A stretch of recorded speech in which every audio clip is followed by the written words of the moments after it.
Qualicater, bonjour. Vous êtes président fondateur du groupe Axelis qui, au sein de ce groupe, a une division, on va dire, éducation, GA Éducation, qui rassemble trois grandes écoles, EBS, Ferrières et l'école 89. Alors, vous avez annoncé récemment mettre pour ces trois écoles en place une stratégie nouvelle que vous avez appelée Audace 6.0. Alors, avant qu'on parle de vos écoles et du groupe, voilà, pourquoi Audace et pourquoi 6.0? Alors bonjour Nicolas, merci de votre accueil. Donc ravi d'être avec vous aujourd'hui. Écoutez, le groupe Axelis, c'est une histoire entrepreneuriale. Donc voilà, et quand on entreprend, il faut être audacieux. Donc le mot audace n'est pas étranger à nous. On a toujours fait comme ça depuis 30 ans. Et donc dans le pôle éducation qui s'appelle GA Éducation, qui chapeaute les trois écoles que vous avez citées, on a voulu apporter une innovation forte, disruptive, à ce système de l'enseignement supérieur et qu'on a qualifié d'Audace 6.0. Alors, qu'est-ce qui est audacieux? Et disruptif. Et disruptif. Ce qui est audacieux, c'est qu'un acteur du monde de l'entreprise vienne à l'enseignement supérieur et qu'il soit un jour accepté en tant que tel, avec sa différence et sa façon de faire.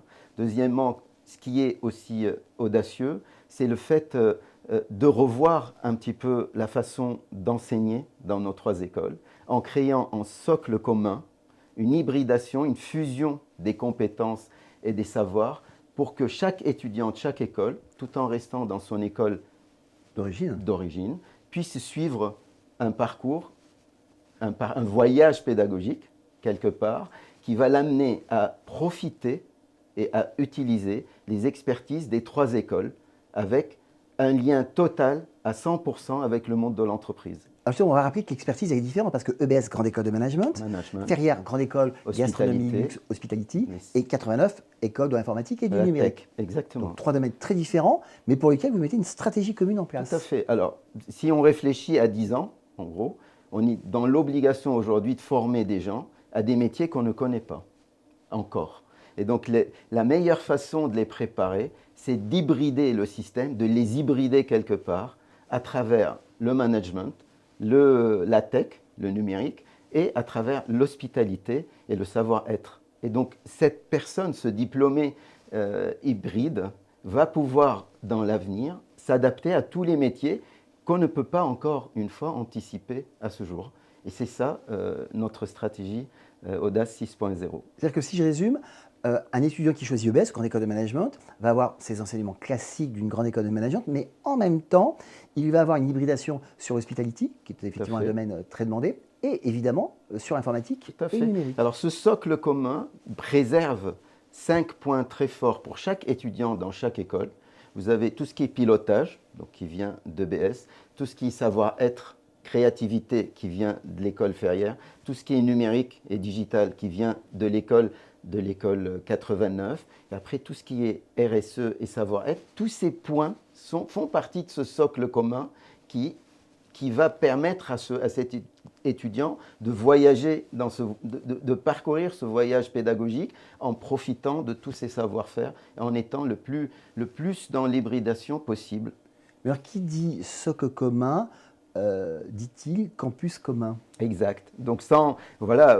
Parce que moi je me souviens de Ferrières, un très beau château, là où il y avait au démarrage l'école. Alors Ferrières va changer, en réalité le château reste à sa place, mais tout au long de l'allée du château, de part et d'autre, nous avons acquis des terrains et l'idée est de fabriquer le campus de demain en campus hybride, au même titre que la stratégie, à savoir des lieux pour l'enseignement et la transmission, des résidences étudiantes, des complexes sportifs, parce que le sport fait partie d'une façon très très forte et très dynamique de la stratégie Audace 6.0, parce qu'il y a une demi-journée par semaine où tous les étudiants sont accompagnés dans un monde de sport, juste pas pour les compétitions, mais pour être évalués, parce qu'il n'y a pas d'esprit sain sans un corps sain. C'est le bien-être de l'étudiant qui passe aussi dans cette stratégie-là. Et sur ce campus, il y a ce qu'on appelle la hashtag Vallée, c'est-à-dire un campus en parallèle pour les entreprises, les nôtres et ceux de nos partenaires qui vont venir cohabiter, fabriquer la future communauté d'Audace 6.0 sur un lieu qui fait à peu près, allez, on va dire, une 50 000 mètres carrés entre tout ce qui est dédié aux entreprises et ce qui est dédié aux étudiants, plus le château de Ferrières qui est là où il est. Donc tout cet ensemble fera le futur campus multidisciplinaire dans l'esprit 100% entreprise et surtout dans l'esprit ETI, Family Business. C'est ça qui est important. On va revenir sur ce sujet important parce que c'est vrai qu'au départ, j'ai précisé que vous étiez président fondateur du groupe Axelis, qui avait une branche éducation avec les 3 écoles, mais vous avez effectivement d'autres branches avec de nombreuses entreprises dans bien des domaines différents. Et donc, toutes ces entreprises vont être amenées à collaborer sur le projet éducatif. Donc, en fait, qu'est-ce qu'on appelle dans cette stratégie 100% entreprise? Chaque mouvement, je l'appelle comme ça, éducatif, chaque approche académique est parrainé par une entreprise. Et tout en respectant, je dirais, les fondamentaux de l'enseignement. Pourquoi ce parrainage et ce 100% entreprise? Pour que l'étudiant reste collé à la réalité du marché, à la réalité économique du moment. C'est-à-dire comme les entreprises évoluent vite, le monde évolue très vite. Si on ne colle pas l'enseignement, on transforme l'étudiant en récepteur d'académique historique un peu dépassé. Ce qui est un reproche qu'on peut faire parfois à certaines grandes écoles qui auraient un enseignement trop théorique, trop marqué vers la recherche. Qui est demandé par les accréditations d'ailleurs. Alors, si je résume les principaux finalement aspects positifs pour un étudiant qui va s'inscrire demain peut-être dans une des 3 écoles, ça va être le fait d'avoir une hybridation sur 3 grands domaines de formation différents, même s'il y a une discipline principale, et surtout d'avoir cette collaboration d'énormément d'entreprises qui appartiennent au même écosystème. Tout à fait. C'est-à-dire que l'étudiant va vivre presque 50% de son temps au cœur des entreprises et 50% de son temps dans ce socle commun à travers ce voyage pédagogique Audace 6.0. L'apprentissage alternance, ça représente une partie importante. Aujourd'hui, on est à cursus. 20% de nos étudiants sont dans l'alternance. Et l'objectif, c'est de transformer cette alternance en alternance privée, que j'appelle privée parce que financement privé, type work and study, avec les entreprises du groupe ou des entreprises partenaires. Il y en a 500 qui nous accompagnent sur ce projet et qui certaines vont venir s'installer sur ce fameux campus, la Hashtag Vallée. Cette stratégie Audace 6.0, vous l'avez annoncée il n'y a pas longtemps. Il faut combien de temps pour qu'elle se mette réellement en place et qu'elle infuse totalement? Alors la maison commune, le fameux campus, sera livré fin 2026 et tout le parrainage 100% entreprise est en cours de création et sera aussi livré en fin 2026. Par contre, dès la rentrée 2025, le socle commun sera en place et l'étudiant pourra profiter tout en étant soit sur son campus parisien qui est celui de European Business School, donc l'EBS, soit sur celui de Barcelone qui fait partie aussi de nos campus, soit actuellement à Ferrières, au château et à côté avec ce qu'on a comme bâtiment. Donc il y a ce voyage qui va se dérouler et qui va faire tomber à la fois les murs des expertises, mais aussi des frontières et des campus. Donc voilà, ça démarre en septembre 2025.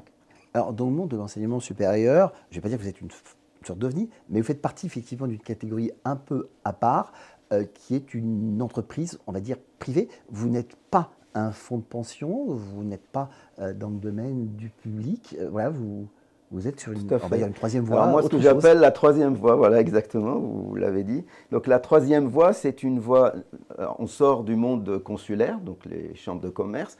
Nous ne sommes pas un fonds d'investissement. Nous, notre vision va sur 20-30 ans, c'est-à-dire que la deuxième, troisième génération, c'est une entreprise familiale qui n'investit pas pour la rentabilité dans 3, 4 ou 5 ans. Donc il y a une pérennité dans l'approche et il y a un visage humain. Moi, tous les étudiants me connaissent, je les ai tous sur mon réseau LinkedIn.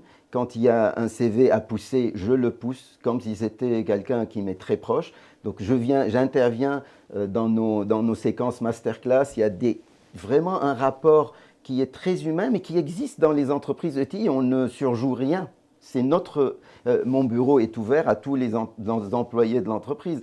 On reste vraiment à taille humaine. Et c'est l'objet de notre démarche. Ça veut dire que chez nous, le choix dans Audace 6.0, c'est un effectif limité.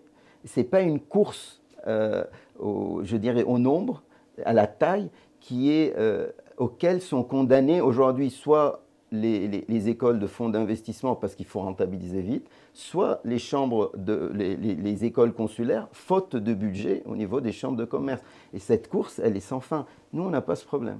On n'est pas pressé. Alors, comment vous rentrez, puisque vous êtes finalement en dehors de ce système, comment justement vous rentrez dans ce système des accréditations, de Parcoursup, de tous ces éléments qui aujourd'hui sont importants en termes de marketing, souvent pour Écoutez, on a séduire? deux sortes, dans ce socle commun, il y a deux typologies d'écoles. Il y a l'école Ferrière et l'école 89 qui sont des écoles très professionnalisantes avec des titres RNCP.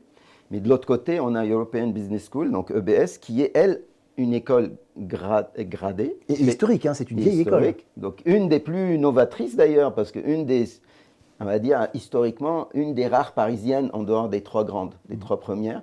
Il n'y en avait pas à Paris avant nous, avant EBS. Et donc cette école a le grade de master, elle est dans toutes les associations connues et reconnues, elle est accréditée, donc on continue à maintenir ce niveau-là, je dirais, d'expertise, mais tout en associant notre ADN, ça veut dire l'entreprise, le savoir-faire, le savoir-être, et cette flexibilité et cette, je dirais, hybridation qui préparera nos étudiants au futur. Alors, puisque vous êtes un entrepreneur, quel regard vous portez finalement sur cette polémique qui se développe sur les supposés travers de l'enseignement supérieur privé? Bah, écoutez, en toute modestie, hein, je ne me sens pas en droit de critiquer quiconque, mais juste en observateur extérieur et en acteur modeste aujourd'hui de l'enseignement supérieur, je pense que cette fuite en avant, ce débat ne va pas, comment dirais-je, ne va pas sauver la transformation de ce monde-là, de ce secteur. Pour une raison toute simple, c'est que ce secteur a souvent bénéficié de financements publics très puissants. Et qui se sont accélérés avec l'alternance. Voilà, à travers la taxe d'apprentissage, à travers l'alternance. Et je pense qu'un modèle qui ne vit que par la subvention est un modèle condamné, surtout dans un pays où les finances publiques sont en grande difficulté. Donc il va falloir que chacun trouve la solution. Donc le plus facile, c'est de s'attaquer d'abord à ceux qui profitent du système et qui ne font pas partie des gens qui dirigent le secteur. Mais une fois qu'on a dit ça, le tour des grands va arriver aussi. Alors, on a bien compris que vous étiez un groupe, j'allais dire, familial, que vous vouliez être un groupe à taille humaine. Si on se revoit dans 5 ans, j'ai bien compris que vous n'aurez pas vendu un fonds de pension, mais ça sera quoi, GA Éducation? GA Éducation, l'objectif sur 5 ans, c'est la réussite d'abord de notre stratégie Audace 6.0 et de ce socle commun, et surtout de l'expérience étudiant et de l'hybridation qu'on attend. Donc ça, c'est la première chose. Deuxième chose, ce sont des effectifs, je dirais, à taille humaine, mais sélectifs, de plus en plus sélectifs, parce qu'on espère la réussite de cette stratégie, et par la réussite, on va attirer du nombre.